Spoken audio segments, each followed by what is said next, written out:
She thought he was the janitor, but the man fixing the copier was the Millionaire CEO, in disguise.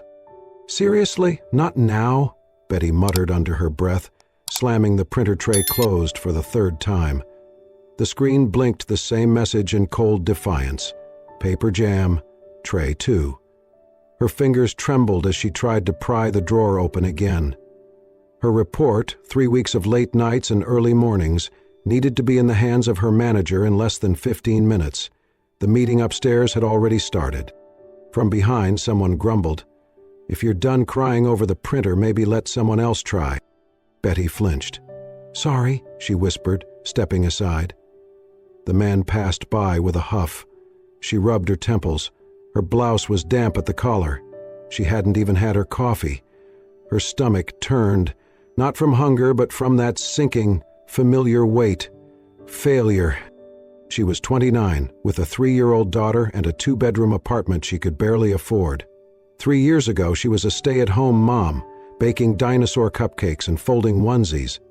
Then came the divorce, the betrayal, the court dates, the long, aching silence of her parents' disapproval, and now she was an invisible assistant on a 1-year contract in one of the largest tech firms in the state. No one remembered her name. They called her admin, or worse, nothing at all. She stared at the machine, willing it to come back to life. "Please," she whispered, fingers poised over the power button like a surgeon. "Just this once." "Need a hand?" The voice startled her. It was low, calm, almost amused. She turned. A man stood there, maybe mid-30s, tall, broad shoulders beneath a rolled-up blue shirt. His jeans were worn but clean, and he held a wrench loosely at his side like he had used it all his life.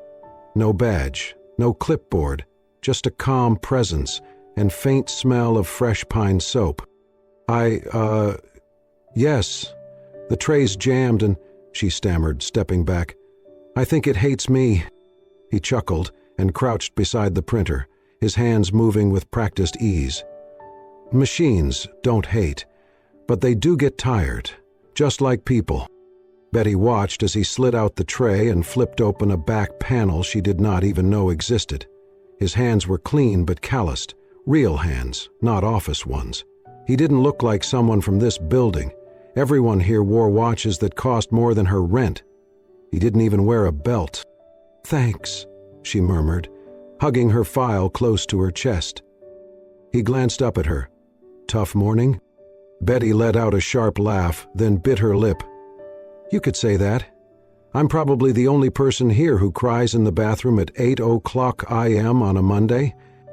He smirked, but said nothing, gently nudging a lever inside the tray. "I swear," she went on, her voice suddenly unfiltered by exhaustion.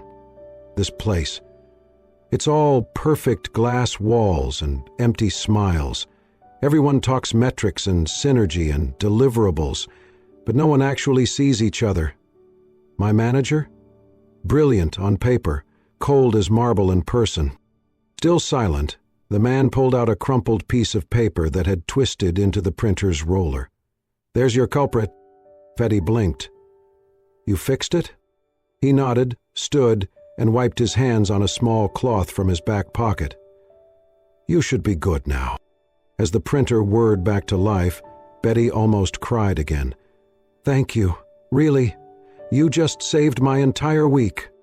He handed her the first crisp sheet as it emerged. Their fingers touched for a second, and she looked up at him, into his eyes. They were gray, stormy, but not unkind. "You're welcome," he said simply. She tilted her head. "What's your name? You don't have a badge." He hesitated, then smiled. "Just passing through." Before she could press further, he started to turn away, but then paused and looked back over his shoulder. "Sometimes people pretend not to see," he said quietly, "until someone brave enough speaks." Betty stood frozen, the warm paper clutched in her hand, but when she looked up again, he was already gone, disappeared down the hallway as silently as he had come. For a moment she forgot the time, the meeting, the stress. For the first time in months, someone had really seen her, and it had taken a stranger in jeans and rolled sleeves, with no name, no title, and a wrench to make her feel real again. She pressed the button to reprint the final copy. As the pages slid out, her hands felt steadier, her spine a little straighter, her eyes not quite so heavy. Something had shifted. She could feel it. The email came in without fanfare early Monday morning. No subject line, just one sentence. Please report to the executive office on the 12th floor at 10:00 IMMMM. Hayes. Betty froze. She reread it 5 times, her hands tightening around the edges of her keyboard. Her stomach dropped. Mason Hayes? The CEO? She immediately thought the worst. Did someone report her? Was it about that overdue expense log? Or maybe someone overheard her venting about the manager by the copier. Her face flushed just remembering it. She had nearly cried that morning in frustration, standing in front of the broken printer. And then, him. The man in rolled-up sleeves and jeans. She thought he was maintenance. He fixed the machine with barely a word and left her with a cryptic sentence she still could not shake. Sometimes people pretend not to see until someone brave enough speaks. And now, this email. At 9:57 a.m., Betty stood at the elevator, her blouse tucked in, palms clammy, every heartbeat loud in her ears. When the doors opened to the 12th floor, she stepped into another world. The lighting here was warmer, golden. The carpet muffled her footsteps. The space smelled faintly of cedar and something expensive she could not name. Everything was rich woods, matte blacks, and soft textures, a world apart from the buzzing, fluorescent cubicles 2 floors below. The receptionist greeted her with a polished smile. "Mr. Hayes is expecting you." Her throat tightened. She followed the corridor past sleek glass walls, every step heavier than the last. The double doors at the end opened automatically with a soft click, and there he was. Gone were the jeans. The man from the printer now stood behind a massive desk, dressed in a tailored charcoal suit. Storm gray eyes, clean-shaven jawline, composed posture. The same man, but somehow entirely different. "Brown 20s, Dak said. Betty's voice caught. "You—" Mason Hayes gave a small nod. "Yes, I remember you. Betty, right?" She nodded. "Barely. I am sorry for the mystery. Please, have a seat." She sat slowly, gripping her bag in her lap. "Am I in trouble?" "Not at all," he said. "I asked you here because you reminded me of something important." He blinked, confused. He walked around the desk, leaned on its edge, arms folded casually. "For the past few weeks I've been walking the floors, unannounced, no titles, no introductions. Just listening, watching. The truth is, our company's grown fast. Profits are up, innovation is booming.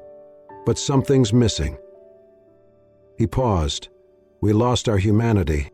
Betty said nothing, unsure if she was allowed to. He smiled gently. "Then I saw you. You smiled at people who didn't return it. Helped that new intern who forgot her password. Held it together when that copier betrayed you. And you let yourself speak honestly, not cruelly, just honestly." She flushed, remembering her exact words. "This place needs more people who actually care." "I heard you," Mason said, still calm. "And I agreed." She bit her lip. "I didn't know." "I know," he interrupted gently. "That's the point." He walked over to a table and picked up a slim folder. "I'm building a small internal task force, Project Phoenix. We're redesigning how we lead, through empathy, inclusion, real connection. I'd like you on it." Her eyes widened. "Me?" "Yes," he said, "exactly you." She let out a shaky breath. "I'm just an admin. You're someone who keeps showing up even when no one claps, who speaks up without a podium. That's leadership, Betty. Real leadership." A lump rose in her throat. She tried to blink it away. "I don't know what to say." "Say yes," he said simply. She looked at him, really looked at him, and for the first time saw not just the CEO, but the man behind the desk, the one who chose to walk the floors instead of sitting above them. "I'd be honored," she whispered. "Wednesday, 8:30 a.m. Conference Room B." "Come as you are," he said. As she exited the office, the hallway did not feel intimidating anymore. Her steps felt lighter. Something within her had shifted. For the first time in years, someone saw her. And even more surprising, she was starting to see herself. Betty had never been in a meeting like this before. There were only 5 people in the glass-walled conference room on the 10th floor, handpicked by Mason Hayes himself. Each one came from a different department, different background, different rung on the company ladder, and yet, somehow, it worked.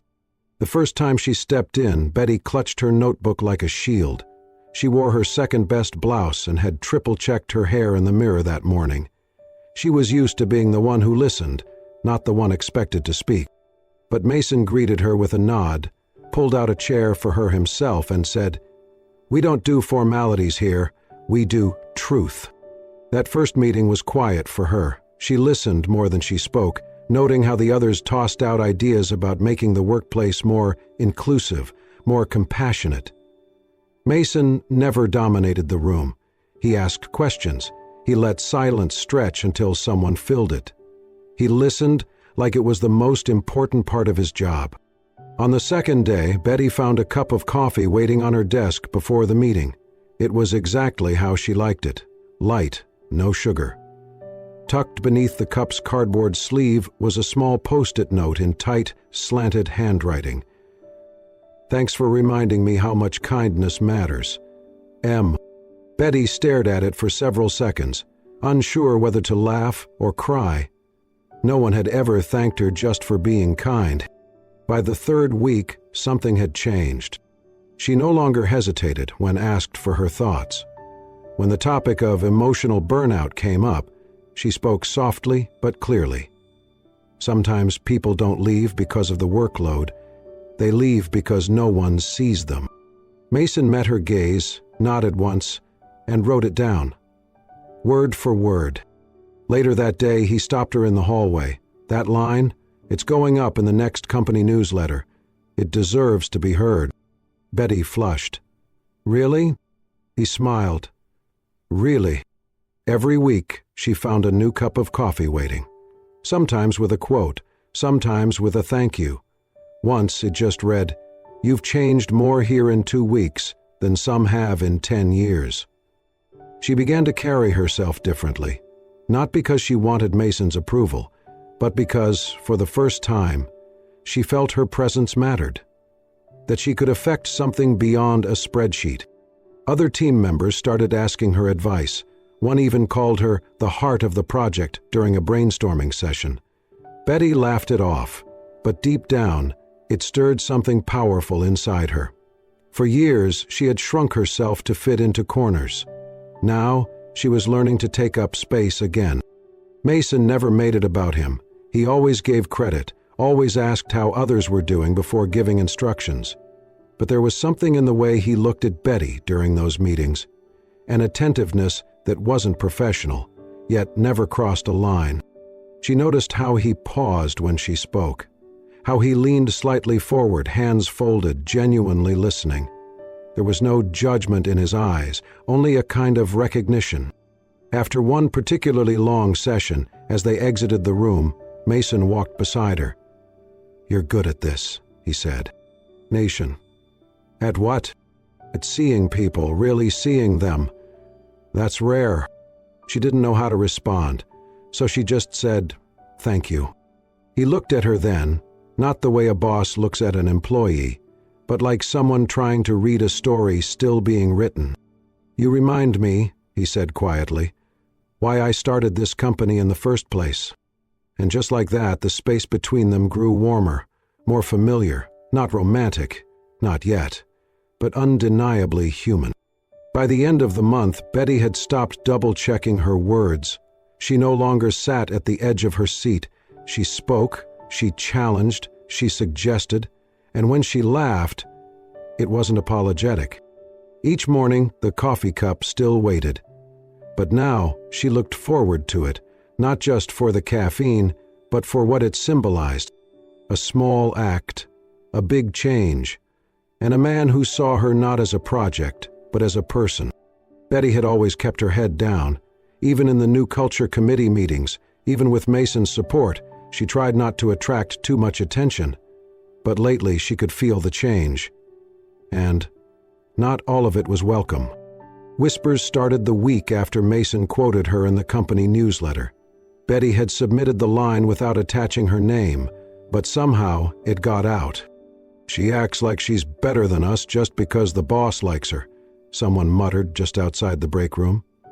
Betty had stepped out to refill her water bottle and froze when she heard it. The voice belonged to Dana, a senior admin who had been at the company for over a decade. "I bet she thinks she's next in line for promotion," another voice added. "You know how these things go when the CEO starts paying attention to a pretty face." Betty didn't move. Her hand tightened around the bottle, the plastic crinkling under her grip. She blinked hard and turned back toward her desk, heart pounding. She had always feared this, being seen, only to be torn apart. That afternoon, as she waited for the elevator alone, the same group approached. They fell into uncomfortable silence as they recognized her, standing just outside the closing doors. The tension was thick. Then, unexpectedly, Mason stepped into the hallway. He looked crisp as always, dark blazer, white shirt, rolled at the sleeves, but his eyes scanned the group with unspoken clarity. He joined them in front of the elevator, standing between Betty and the others. The silence cracked. Dana cleared her throat, pretending to check her phone. Another woman adjusted her badge lanyard, not meeting anyone's eyes. Mason's voice was calm, but firm. "In this company, we respect those who speak with courage," he said, not looking at anyone in particular, but his meaning unmistakable. "You can join the change or be left behind." The elevator dinged. He stepped in first, holding the door with a light touch. No one followed. Betty stood frozen for a second, then slowly joined him inside.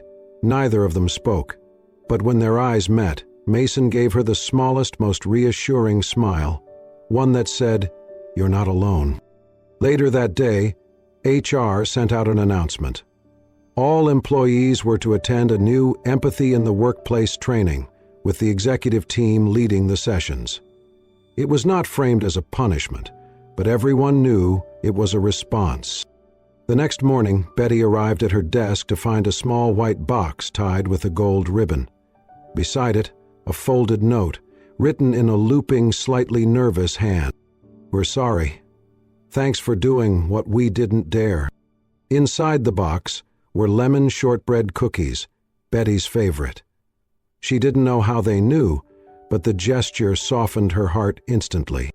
She looked up and caught Dana watching her from the other side of the floor. Their eyes met.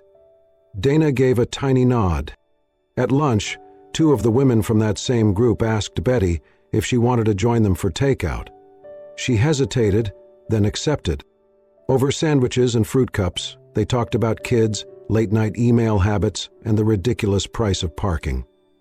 What started as surface-level small talk slowly turned into laughter. By the end of the week, they were sending each other restaurant menus and debating who had the best office mug collection. One afternoon, Dana tapped Betty's desk and dropped off a coffee. "Truce?" she said, half joking. Betty smiled. "I think we're way past that." In the weeks that followed, Betty no longer felt invisible. Not because she was suddenly popular, but because, for the first time in years, she felt like she belonged. Her co-workers weren't perfect, neither was she. But the ice had broken, and sometimes that was all it took to build something better. Not a speech, not a policy, just one small, brave moment. And someone, maybe not everyone, choosing to follow. The apartment was quiet except for the soft, uneven breathing of Carol, her tiny body curled up on the couch, flushed with fever. Betty sat nearby on the floor, her back against the coffee table, phone in hand, checking the time between counting seconds between coughs. She had already called the pediatrician, administered the prescribed medicine, and now there was nothing left to do but wait. Carol stirred and whimpered, reaching out in her sleep. Betty crawled over and gently stroked her daughter's damp curls. "Mommy's here," she whispered. Her voice cracked. It had been years since Betty felt this helpless. Since her divorce, she'd learned to survive on her own. School drop-offs, last-minute bills, hospital visits. No one else showed up. She stopped expecting them to. That afternoon she had emailed her manager and Mason, apologizing profusely for missing the culture meeting. Mason's reply had come in under 2 minutes. "Take care of your little one. Everything else can wait." She read it twice. No one had ever told her that before. At 3:40 p.m., there was a knock at the door. Startled, Betty tiptoed to the peephole, half expecting it to be a neighbor or delivery mix-up. But there stood a courier in uniform, holding a small, bright blue package wrapped in ribbon. "For a Betty Moore?" he asked when she opened the door slightly. She nodded hesitantly and took the package. "No signature needed," he said with a smile, and walked away. Betty closed the door, locked it, and turned the package over in her hands. Her name was handwritten in black ink across the tag. It was light, the shape of a toy box. She carried it back into the living room and sat down beside Carol again. The ribbon untied easily. Inside was a soft plush bunny, white with floppy ears and stitched pink hearts on its paws. Carol had pointed out the same toy once at the grocery store. Beneath the bunny was a folded note. "For Carol. Hope she gets better soon. From someone who thinks her mom's doing a great job." Betty blinked at the handwriting. There was a second line, scribbled below in smaller script. "You take care of so many. Let someone take care of you, just a little." She read the note again, then again. Her hand slowly moved to cover her mouth. The tears came before she could stop them. Soft at first, then thick and fast. She cried not just for Carol, or for the fear of being alone in an emergency, but for every day she had forced herself to smile when she felt invisible. For the times she had been strong, because she had no other choice. And now, because someone had quietly, gently said, "You don't have to be." She pressed the note to her chest. When Carol stirred again, Betty picked her up and placed the bunny in her lap. The child's fevered fingers curled around one of its ears without opening her eyes. "Look, sweetie," Betty whispered, "he came just for you." The next day, Carol's fever broke. The plush bunny stayed tucked in her arms through the night. At work the following Monday, Betty spotted a familiar handwriting in the corner of a white sticky note on her desk. "Hope the little bunny helped." There was no signature, but she did not need one. She smiled to herself as she sat down, fingers brushing the edge of her keyboard. For the first time in years, she didn't feel like she was the only one holding the weight. Someone had noticed, and someone had cared. Betty was walking home from Carol's preschool when she saw him. Dressed in a button-down shirt and slacks, hair slicked back like he was playing a role, Tom leaned against a black SUV parked by the curb. He looked like he belonged to a different life, a life Betty had fought hard to leave behind. But the glint in his eyes hadn't changed. "Well, well," he said, straightening up. "You live in a condo now? New man, new life, huh? Must be nice." Betty's heart sank. She pulled Carol close, her hand tightening around her daughter's small one. "I'm just here to pick up my kid," she said flatly. "Leave." Tom smirked. "Relax. I'm not here to cause a scene. Just thought we should settle some things like adults." She didn't respond. He pulled a folded paper from his pocket and held it up. "See? I've been thinking. All those years you made my life miserable. Controlling, critical, cold. I think I deserve something for that." Her lips parted. "You what?" $25 grand, he said smoothly. "Call it compensation. Emotional damage, whatever you like. You can afford it now, right? Your company's doing well. You've got a guy, clearly. I'm not giving you a dime, she snapped, voice shaking. He tucked the paper back into his pocket. Then, maybe I file for custody. Tell the court how unstable you've been. Depression, lack of family support, a new boyfriend interfering. You know how that looks. Carol tugged at her coat, confused by the tension. Betty swallowed hard and ushered her toward the door, without another word. That night, she didn't sleep. She stared at the ceiling for hours, then paced the living room until her legs gave out.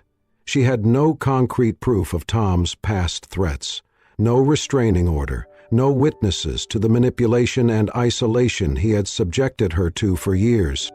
At 2 a.m., she sat on the bathroom floor of her apartment, with the door locked and the light off, her knees pulled to her chest, hands gripping her temples.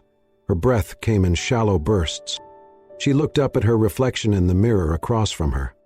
Eyes red, shoulders tense, but behind the fear something else flickered. Resolve. I left once, she whispered. I can stand again. The next day at work, she wore a brave face. But Mason noticed. After the meeting, he called her into his office. He did not press. He just looked at her with concern that felt both gentle and fierce. She finally told him everything. Mason listened, silent until the end. Then, without hesitation, he stood, grabbed his coat, and said, "Come with me." They did not go to the police. Not yet. Instead, he drove her to a discreet office downtown. Glass windows, polished floors, and a brass sign that read, "Shelton and Crane, Family Law." "I trust them," Mason said. "But I won't speak for you. You're in charge here. I just brought you to the door." Inside, the attorney, a composed woman in her 50s named Marlene, greeted Betty like an old friend. "Let's sit," she said gently. "Tell me everything." Betty opened her mouth, and for the first time, she let it all out. The control, the guilt-tripping, the subtle threats, the way Tom had made her feel like a burden in her own life, and now, the blackmail. Marlene listened intently, then leaned back. "We'll need emails, voicemails, anything. If there's a paper trail, we'll find it. I've seen men like him." "We don't lose to men like him."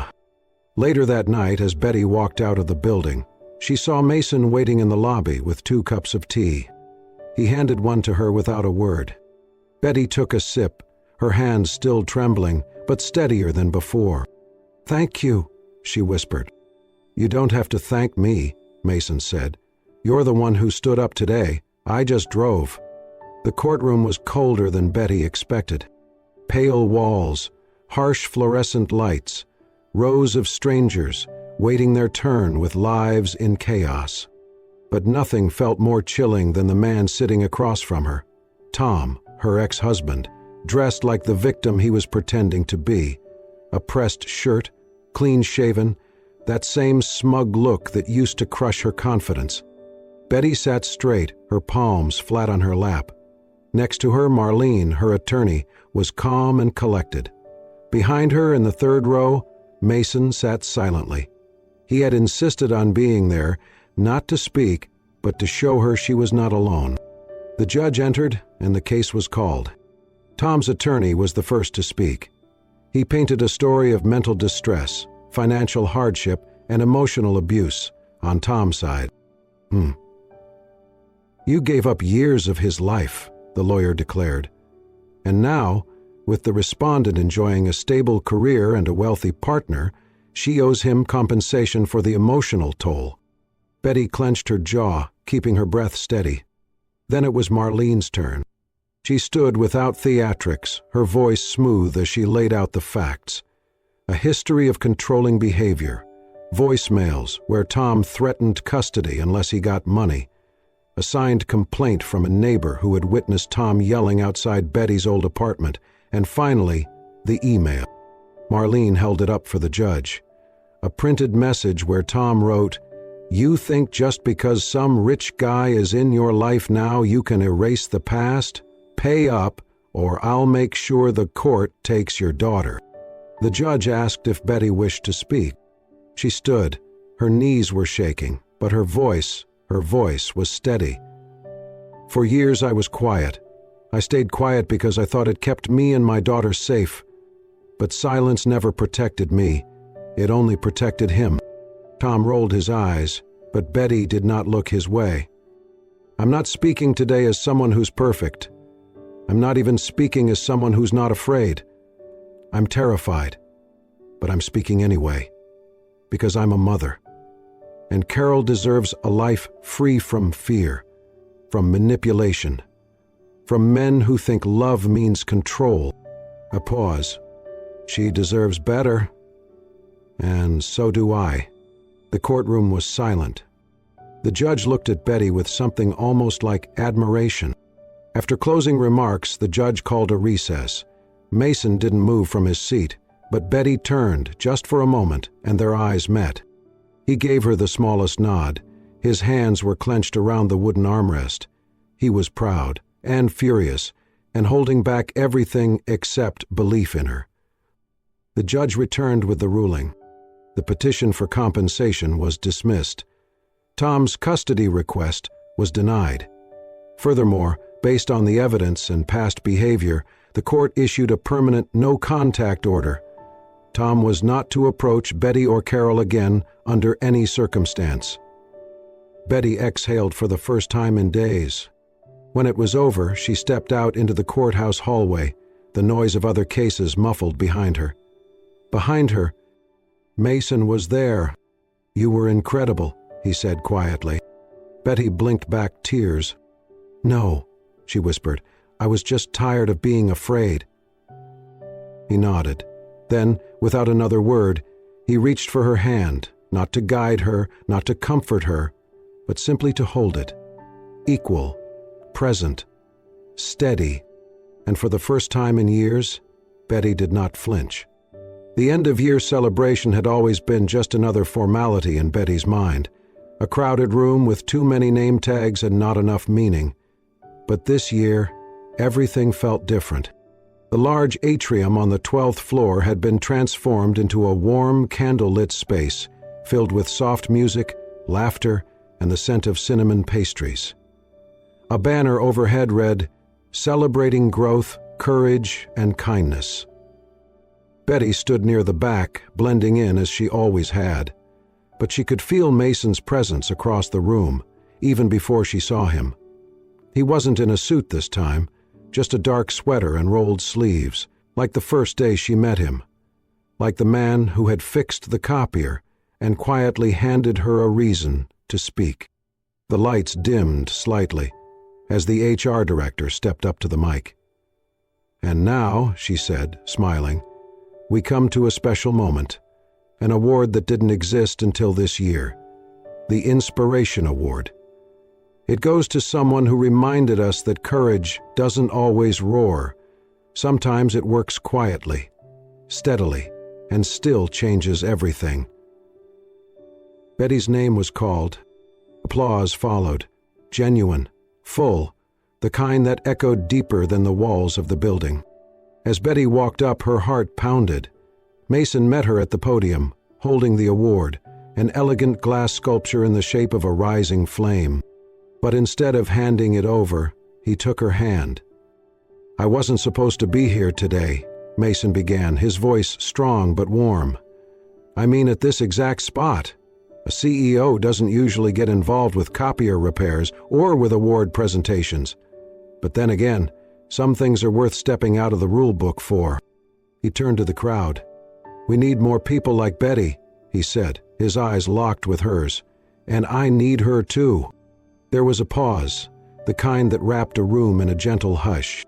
Someone from the crowd whistled softly, others chuckled, but Mason wasn't smiling for show. His hand never left hers. Betty's throat tightened, but before she could say anything, a small blur in a blue dress came dashing toward them. "Mommy! Mommy!" Carol rushed up to the stage, a paper star cradled carefully in her tiny palms. "Are you my friend now, Mr. Mason?" she asked, tilting her head with a wide, toothy grin. Mason crouched down, taking the star gently from her hand. "I'd like to be more than that. If your mom says yes." Betty couldn't speak at first. Tears pricked the corners of her eyes, but she didn't wipe them away, not this time. She simply nodded, smiling through the emotion. "We both say yes." Laughter and applause burst across the room again, but Betty barely heard it. All she saw was Mason, kneeling beside Carol, holding that fragile paper star like it meant the world. And somehow, it did. Spring came early that year. The park near Betty's apartment had begun to bloom in soft pinks and fresh greens. Children played by the pond, the sun warming the earth, just enough to make everyone believe in new beginnings. On a quiet path, 3 figures walked slowly. Mason held Carol's hand, her curls bouncing with every step. Betty walked beside them, her fingers intertwined with Mason's, the way they did so easily now. Carol ran ahead suddenly, giggling. In her hand she clutched a ribbon-tied origami star. "Look," she called back. "It's flying." They watched her, hearts full. Betty leaned into Mason slightly. "Did you ever think," she whispered, "that a broken printer would fix 2 people?" He smiled, eyes crinkling at the corners. "I think it found exactly who it was supposed to." As Carol twirled under the falling petals, the camera of life zoomed out slowly, the golden light wrapping around them like a promise. And somewhere, in a voice quiet but certain, the story concluded. Time to fix a machine. She needed someone to believe in her. Together they fixed each other. If this story moved your heart, even just a little, if you saw pieces of yourself in Betty's quiet courage or Mason's quiet faith, then maybe, like them, you too believe that even the smallest acts of kindness can change the course of someone's life. Because sometimes, all it takes is one broken copier, one brave voice, one person who chooses to listen. And if you believe in stories that heal, that lift, that remind us of the strength we carry, then you're in the right place. Hit that bell so you never miss a moment that might just change your day or your life. Thank you for watching, and remember, real love doesn't save you. It sees you and walks beside you. Oh,